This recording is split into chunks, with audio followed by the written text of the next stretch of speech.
નમસ્તે વિદ્યાર્થી મિત્રો, આપણે આપણો ત્રીજો યુનિટ મોહન એન્ડ હિઝ વિનાશ સ્ટાર્ટ કરેલું બરાબર છે. તમને એની સ્ટોરી યાદ હશે, છતાં આપણે એકવાર રિવાઇઝ કરી લઈએ કે ભાઈ પાઠની અંદર શું હતું.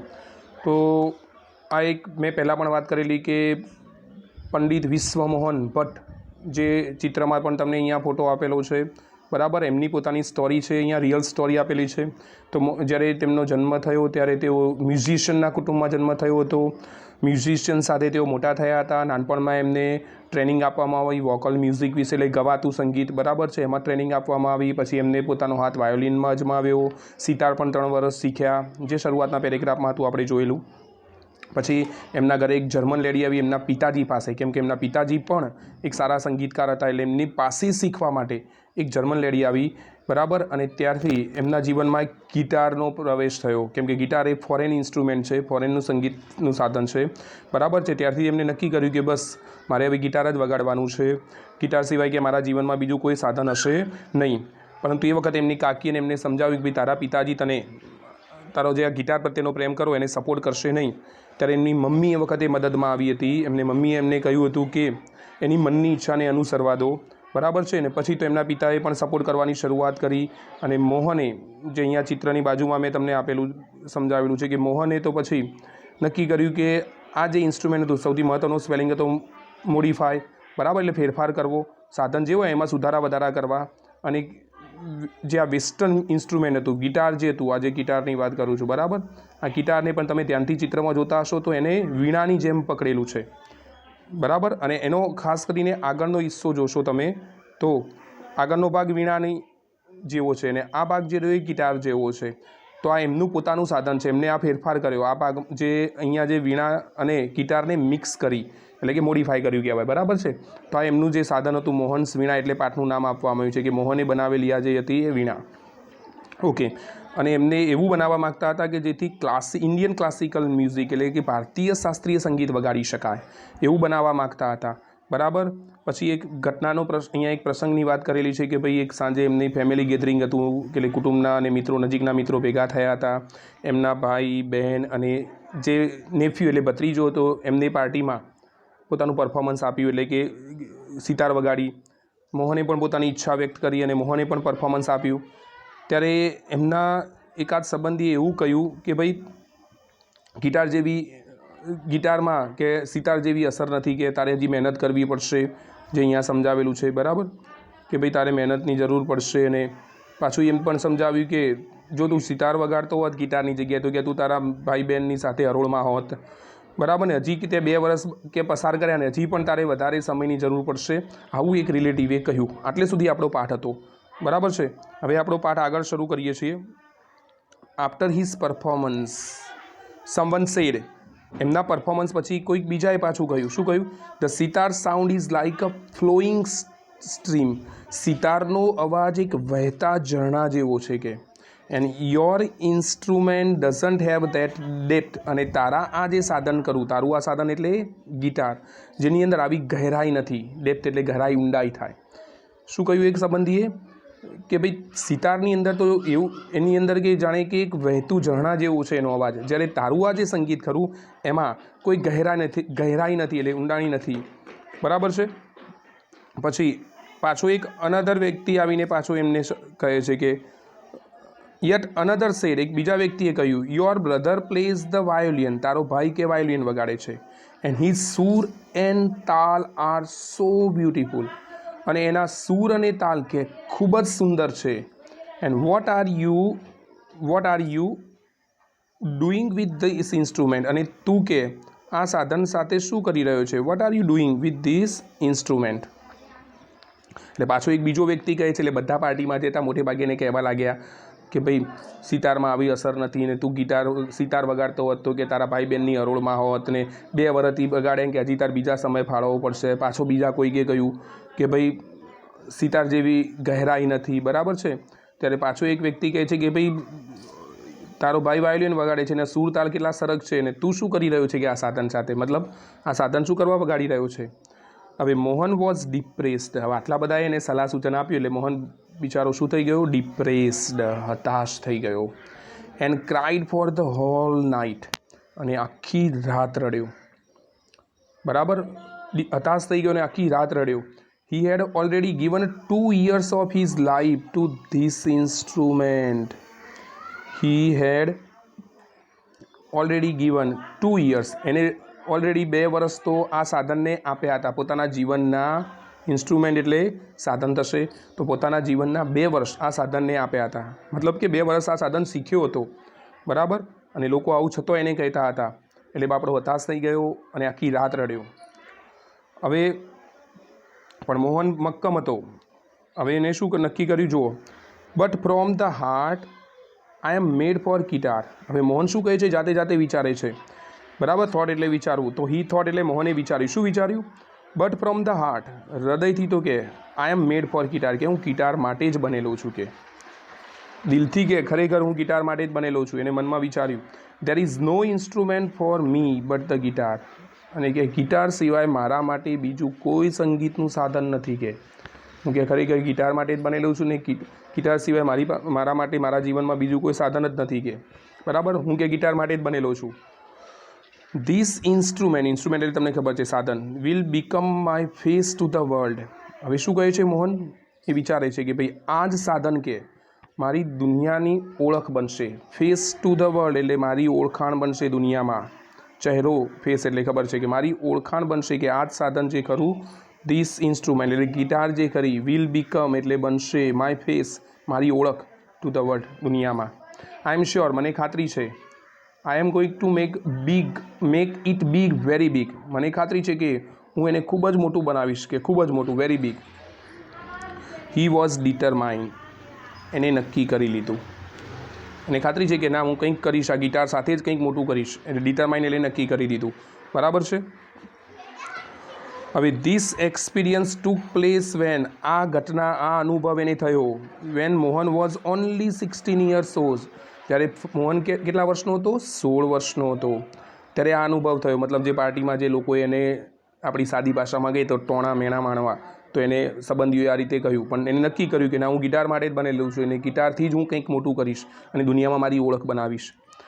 It was the turning point of his life. આ એના જીવનનો પરિવર્તન હતું, એક ટર્નિંગ પોઈન્ટ હતો, બદલાવ હતો, બરાબર. જીવનમાં બદલાવ આવ્યો. મોહન ડબલ હિઝ રિયાઝ. જુઓ હવે મોહન નિરાશ થઈ ગયો હતો, પણ એને ગિટાર છોડી નહીં, હતાશ થઈને મૂકી દીધી નહીં, પરંતુ એનાથી વિરુદ્ધ કામ કર્યું. મોહન ડબલ હિઝ રિયાઝ. રિયાઝ એટલે તમને ખબર છે પ્રેક્ટિસ કરવી. તો મોહને એની રિયાઝ શું કરી દીધી? ડબલ કરી દીધી. And practice for about 10 hours a day. અને દિવસના 10 કલાક પ્રેક્ટિસ કરવા લાગ્યો. તો મિત્રો જુઓ, કોઈ તમને આ રીતે ટોન્ટ મારે છે, મેણા મારે છે, તો આપણે જનરલી કોઈ પ્રવૃત્તિ કરવાની બંધ કરી દઈએ છીએ. પણ અહીંયા મોહને એનાથી વિરુદ્ધ કામ કર્યું.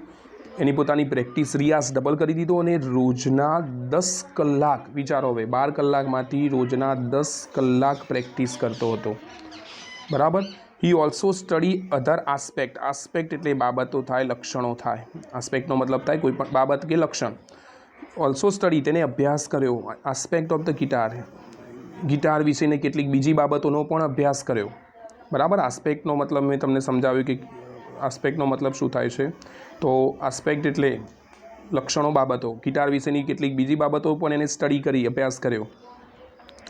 હી ડિસાઇડેડ, એને નક્કી કર્યું. નવો શબ્દ તમારા માટે, ઇન્કોર્પોરેટ એટલે મિક્સ કરવું થાય. ઇન્કોર્પોરેટનો મતલબ મિક્સ કરવું. એને નક્કી કર્યું ટુ ઇન્કોર્પોરેટ એટલે મિક્સ કરવાનું. ધ સ્પેશિયાલિટી એટલે વિશિષ્ટતા, ખાસિયત, technique and sound of every instrument. મોહને નક્કી કર્યું મિક્સ કરવાનું, બધાને ભેગું કરવાનું. ધ સ્પેશિયાલિટી જે ખાસિયત હોય સાધનની, બરાબર, એની જે ટેકનિક હોય, and sound of every instrument અને દરેક સાધનનો જે અવાજ ખરો, ઇનટુ ધ ગિટાર, ગિટારની અંદર. જો એક નવો આઈડિયા લાવ્યો એ કે જેટલા ઇન્સ્ટ્રુમેન્ટ છે એની જે ખાસિયત હોય, એની જે ટેકનિક હોય, અને એનો જે અવાજ ખરો, સાઉન્ડ જે ખરો, બીજા જે બધા સાધનો ખરા, એને મિક્સ કરવાનું ગિટારની અંદર. એટલે કે ગિટારથી જ વગાડી શકાય એવું સાધન બનાવવાનું એને નક્કી કર્યું. ઇન્કોર્પોરેટ એટલે મિક્સ કરવું. તો ગિટારમાં જ આ બધા સાધનોના અવાજ મિક્સ કરવાનું નક્કી કર્યું. He wanted to invent. Invent એટલે શોધવું. He wanted to invent. He wanted to invent. Invent એટલે શોધવું. તે શોધ કરવા ઈચ્છતો હતો. સમથિંગ એવું કંઈક, વિચ ગેવ ધ સાઉન્ડ જે અવાજ આપે, and tune of the western guitar તે એવું શોધવા માગતો તો something which gave the sound and tune of the western guitar, જે અવાજ અને ધૂન પેદા કરે પશ્ચિમી ગિટારની. તો અવાજ તો કે ગિટાર જેવો આવે, but could be played like an Indian veena, પરંતુ એને વગાડી શકાય કેવી રીતે? ઇન્ડિયન વીણા પ્રમાણે. એને મોહને એવું શોધવાનું નક્કી કર્યું કે ભાઈ વગાડીએ ત્યારે ગિટાર જેવો જ અવાજ આવે, પરંતુ એને વગાડીએ આપણે ઇન્ડિયન વીણા પ્રમાણે. એટલે તમને ખ્યાલ છે કે ગિટાર જે ગળામાં પહેરીને આપણે વગાડતા હોય છે હાથમાં રાખીને, જ્યારે વીણા જઈ રહી ખોળામાં રાખીને વગાડવામાં આવે છે. ત્યારે મેં તમને આગળ ચિત્ર બતાવ્યું કે ભાઈ અહીંયા એને એવું બનાવવાનો ઈચ્છા હતી કે ગિટારને જે રીતે જનરલી આપણે આ રીતે અને અહીંયા ગળામાં ભરાવીને વગાડીએ છીએ, પરંતુ મોહને એવું નક્કી કર્યું કે એવું કંઈક બનાવ્યું કે જેથી વગાડીએ ગિટાર એટલે અવાજ અને ટ્યુન અને સાઉન્ડ સુર તાલ જે કરાય ગિટારની જેવા નીકળે, પરંતુ એને કેવી રીતે વગાડી શકાય? વીણાની માફક, એટલે કે ખોળામાં રીતે રાખીને. વીણા આપણે જનરલી ખોળામાં રાખીને વગાડીએ છીએ, બરાબર છે. તો એવું સાધન બનાવવાનું એને નક્કી કર્યું. ઓકે, ચલો. તો હવે એની સાથે જે ઘટના બની એટલે બદલાવ આવ્યો, એને પોતાનો રિયાઝ ડબલ કરી દીધો, બરાબર છે મોહને. અને કેટલા વર્ષનો હતો ત્યારે? માત્ર 16 વર્ષનો હતો ત્યારે. અને એવું કંઈક ઇન્વેન્ટ એટલે શોધવું થાય. ઇનકોર્પોરેટ એટલે મિક્સ કરવું, બરાબર છે. તો આ સ્પેલિંગ યાદ રાખજો. ઇનકોર્પોરેટ એટલે મિક્સ કરવું થાય, ઇન્વેન્ટ એટલે શોધવું થાય. તો એવું કંઈક બનાવવા માગતો હતો જેથી સાઉન્ડ અને ટ્યુન સુર તાલ જે કરાય ગિટારના જેવા હોય, but could be played like Indian veena, પરંતુ એને ઇન્ડિયન વીણાની જેમ વગાડી શકાય. હવે મોહન શું કહે છે? Not only the sound that my instrument produce is important. Mohan શું કહે છે કે નોટ ઓનલી ધ સાઉન્ડ, માત્ર અવાજ જ નહીં, જે મારું ઇન્સ્ટ્રુમેન્ટ પ્રોડ્યુસ કરે એ મારા માટે એટલું જ મહત્ત્વનું નથી કે આ ઇન્સ્ટ્રુમેન્ટ જે પ્રોડ્યુસ એટલે પેદા કરવું થાય, કે જે અવાજ પેદા કરે એ એટલું જ મારા માટે મહત્ત્વનું નથી, કે મારું સાધન જે કરવું એ માત્ર ઇન્સ્ટ્રુમેન્ટ એટલે કે સાઉન્ડ પેદા કરે એ જ મહત્ત્વનું નથી, but it must also express my vision. પરંતુ એક્સપ્રેસ એટલે વ્યક્ત કરવું થાય. એક્સપ્રેસ એટલે વ્યક્ત કરવું. માય વિઝન એટલે મારો દૃષ્ટિકોણ, પણ મારા દૃષ્ટિકોણને પણ રજૂ કરતું હોવું જોઈએ, બરાબર. એટલે કે છે માત્ર કે અવાજ પેદા કરે, ધૂન સંગીત પેદા કરે એવું જ નહીં, પણ મારા પોતાના અંદરના દૃષ્ટિકોણને પણ વ્યક્ત કરતું હોવું જોઈએ. તો એક્સપ્રેસ એટલે વ્યક્ત કરવું, વિઝન એટલે દૃષ્ટિકોણ. What I want to say through instrument, જે મોહન શું કહે છે, જે હું સંગીતના સાધન દ્વારા એને કહેવા માગું છું. હું જે કે કહેવા માગું છું ને એ હું કે વીણા દ્વારા વ્યક્ત કરતું હોવું જોઈએ મારું આ સાધન, બરાબર છે. મારા ઇન્સ્ટ્રુમેન્ટ મારા દૃષ્ટિકોણ એટલે કે હું જે કહેવા માગું છું એ વ્યક્ત કરતું હોવું જોઈએ. તો what I want to say એટલે હું જે કહેવા માગું છું, થ્રુ એટલે દ્વારા, ઇન્સ્ટ્રુમેન્ટ દ્વારા. હી સેડ ટુ હિમસેલ્ફ, એને પોતાને કહ્યું. એન્ડ ફાઇનલી વિથ અનટાયરિંગ, અનટાયરિંગ એટલે અથાક, થકવી નાખે તેવું. અને ફાઇનલી અંતે વિથ અનટાયરિંગ એફર્ટ્સ એટલે અથાક પ્રયત્નો. અનટાયરિંગ એટલે અથાક પ્રયત્નો. એન્ડ અન્ડરસ્ટેન્ડિંગ એટલે અન્ડરસ્ટેન્ડિંગ એટલે સમજણ ઓફ રાગ્સ, અને અથાક પ્રયત્નો અને રાગની સમજણથી હી ક્રિએટેડ અ વન્ડરફુલ મોહન વીણા, અને એને સર્જન કર્યું. ક્રિએટ એટલે સર્જન કરવું, ક્રિએટનો મતલબ થાય સર્જન કરવું. તો હી ક્રિએટેડ અ વન્ડરફુલ વીણા, મોહન વીણા. એનું નામ એને આપ્યું મોહન વીણા. ટુડે, આજે, ધ વર્લ્ડ નો મોહન, આજે દુનિયા જે કરીને મોહનને ઓળખે છે. અત્યારે પણ આયા છે આ વ્યક્તિ, દુનિયા એને ઓળખે છે પંડિત વિશ્વમોહન ભટ્ટ, બરાબર. આજે દુનિયા એને પંડિત વિશ્વમોહન ભટ્ટ તરીકે ઓળખે છે. Winner of Grammy award, Grammy એવોર્ડના વિજેતા, સૌથી મોટો એવોર્ડ ગણવામાં આવે છે જે સંગીતના લોકોને મળે છે. તો ગ્રેમી એવોર્ડના વિજેતા તરીકે આખી દુનિયા એમને ઓળખે છે આજે. કયા નામથી? પંડિત વિશ્વમોહન ભટ્ટ. અને એમનું જે સાધન એમને નવું બનાવ્યું, એમનું નામ શું આપ્યું એમને? મોહન વીણા, બરાબર છે. ઓકે, તો આઈ જસ્ટ ફોલો. હવે મોહન છેલ્લે શું કહે છે કે I just followed my hearts passion. મેં ફોલો એટલે અનુસરવું, માય હાર્ટ્સ પેશન એટલે મારી મનની ઈચ્છાને હું અનુસર્યો, બરાબર. એન્ડ હિયર આઈ એમ, અને અત્યારે હું કે અહીંયા છું. ક્યારે આવા શબ્દો બોલે છે? Said at the award ceremony in 1993, જ્યારે એવોર્ડ સેરેમની હતી જેમાં એમને ગ્રેમી એવોર્ડ મળ્યો હતો 1993માં, બરાબર છે. એ વખતે એવોર્ડ સમારંભમાં એ કહે છે કે ભાઈ હું મારી મનની ઈચ્છાને અનુસર્યો, અને આજે કે હું અહીંયા છું. અહીંયા છું એટલે અત્યારે આ એવોર્ડ મેળવી રહ્યો છું, કે આટલો મહાન વ્યક્તિ બન્યો છું, બરાબર છે. તો અહીંયા સ્ટોરી આપી હતી પંડિત વિશ્વમોહન ભટ્ટની, જેમને કઈ રીતે મોહન વીણા બનાવી, કઈ રીતે તકલીફોનો સામનો કર્યો, બરાબર છે. એમના વિશે સ્ટોરી આપી હતી. તો આજે જે કેટલાક મહત્ત્વના સ્પેલિંગ તમે ભૂલતા નહીં, ખાસ યાદ રાખજો. અને વારંવાર કહું છું કે નવનીતમાંથી કે હું તમને સેન્ડ પણ કરું છું સ્પેલિંગ, તો વ્યવસ્થિત નોટમાં લખી રાખજો અને એને તૈયાર ખાસ કરજો. પાઠ શીખતા પહેલાં સ્પેલિંગો તૈયાર હોવા જરૂરી છે, તો જ આપણને પાઠમાં સમજણ પડે છે. તો એકવાર ફરીથી બુક લઈને બેસજો અને પાઠને વાંચી લેજો, ગુજરાતી એનું સમજી લેજો અને પછી જ પ્રશ્નો જોવાના. પ્રશ્નો માટે પણ તમારે પરીક્ષામાં ફકરા ઉપરથી જ પૂછાય છે, એટલે નવનીતની અંદર પેરેગ્રાફ ઉપરથી પ્રશ્નો આપેલા હોય છે, એટલે આપણે સોલ્વ કરવાના, જાતે જોવાનું ભાઈ ફકરા પરથી આપણને આટલા પ્રશ્નો આવડે છે કે નહીં. બરાબર છે. તો અહીંયા જે સ્પેલિંગોની વાત કરી અને મેં જે તમને સ્પેલિંગ લખવાનું કીધું એ ખાસ લખવું પૂરતું નથી, તૈયાર પણ કરવાના છે.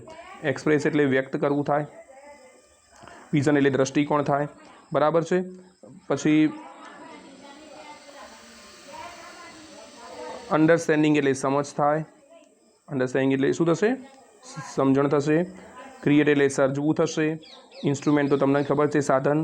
પ્રોડ્યુસ એટલે પેદા કરવું, ઉત્પન્ન કરવું. અનટાયરિંગ એફર્ટ્સ એટલે અથાગ પ્રયત્નો, અનટાયરિંગ એટલે થકવી નાખે તેવા, એફર્ટ્સ એટલે પ્રયત્નો. બરાબર. આ જે સ્પેલિંગ નવા છે તમને પ્રયત્ન કરી રહ્યો છું, અંડરલાઇન કરું છું. ઇન્વેન્ટ એટલે શોધવું થાય, ઇન્વેન્ટનો મતલબ શોધવું થાય. ઇનકોર્પોરેટ એટલે મિક્સ કરવું થાય. પછી આસ્પેક્ટ્સ એટલે લક્ષણો થાય, બાબતો થશે.